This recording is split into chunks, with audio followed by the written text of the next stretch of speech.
Hello and welcome back to High Lord Fox's Garage. I'm your humble host, High Lord Fox. We are once again over at the workshop, taking care of my 1985 Pontiac Grand Prix 400 small block Chevy swap. Last time, we got most of the engine bay cleaned out. Still got a few things left to do. Still got to disconnect the transmission, motor mounts, a couple small hoses and wires in the back, and we got to get the other header off. Then we can take this thing out of here and I can get to work on getting it fixed and repaired. Right now it is a beautiful 75-degree day. We are in the shade. It is nice. It is windy. The interior of the car still smells like Satan's asshole, but now it's in a closet because I've added mothballs to the wonderful collection of smells from inside this car. The wasps are gone. We had a small wasp infestation on the door, and I haven't seen them in a little bit, and they didn't sting me when I opened the door, so profit. So I'm going to get to working on it.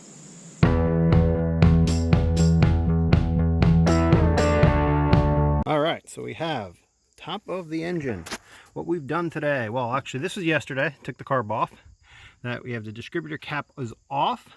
I have this whole bracket that was here for the cruise control is off. I have removed the oil pressure sensor, which had a pipe down there and connects down there. We have this header panel off, which was taken care of last time. Car is jacked up, so we could get the starter off on this side. Is currently not there. The header panel does not come off unless we lift the engine out. So I vaguely remember doing something about that last time. But we have everything disconnected on this side, wires-wise. We have this starter is out. It's actually a new starter, but I'm probably going to replace that. And the giant mess of everything down here. So actually, let's take a look under the car for the first time, because I have not taken you under this car yet. Congratulations, you're underneath the car now. Now this engine attaches to the transmission in basically two spot ways. Several spots, two ways. Right there, you see the flywheel that connects to the torque converter. Right here, this model is just the flat open model. So you need a bolt and nut there. They have been removed, all three of them. And then there are 6 bolts that go around, 2 on either side, and then 2 at about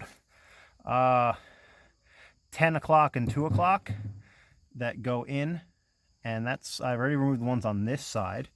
I'm going to need to replace these transmission lines because they have gotten kinky. And what I'm probably going to do is I'm probably going to replace this header, which is nearly impossible to get in and out on this car, and deal with the starter with something smaller. Although these are nice and produce more power and apparently full of leaves, it's not a huge concern of mine to get an extra 2 or 3 horsepower out of a massively old engine that I'm realistically running at stock. So there's your transmission, and we take a look down. We got some of the shifter stuff over there and some brake related things we're gonna have to clean up and take care of. We got the front disc brakes, so I don't have to convert the front of this car to disc brakes. It's already been converted. It came with like that stock. What am I smoking?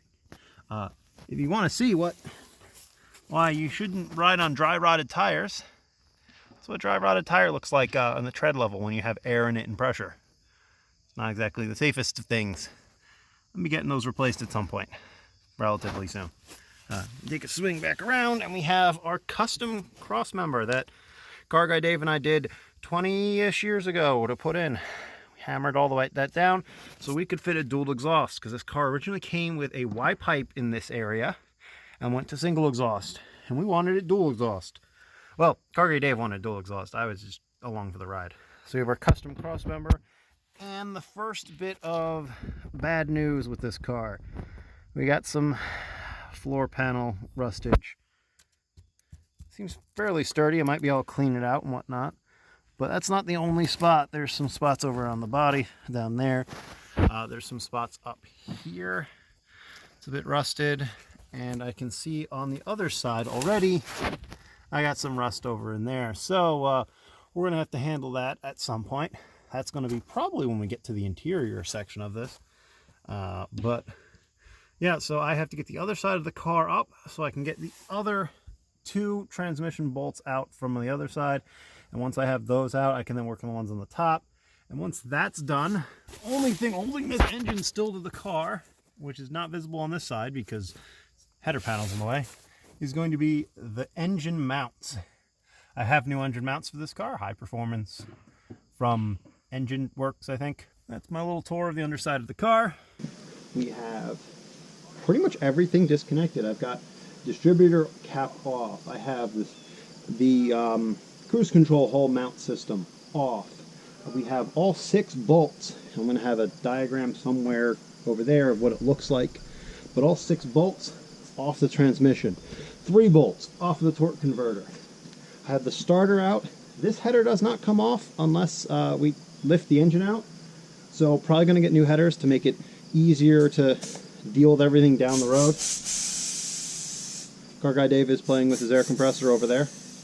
And I have everything disconnected from this engine except for the 2 motor mounts. So next time what I'm going to do, next chance I get, is drop the car back down, take the motor mounts off, and take the hood off and get this thing out. I did take the carburetor off. I do have to take the carburetor universal mounting plate off because I don't want to lift with that. I want to bolt it directly into the intake manifold.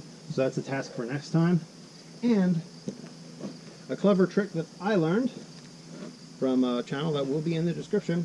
If you want to know where your hood lines up and it's not like a show car or a car that you're super enthralled about, or if you're going to repaint all this anyway like I am, just spray paint right here.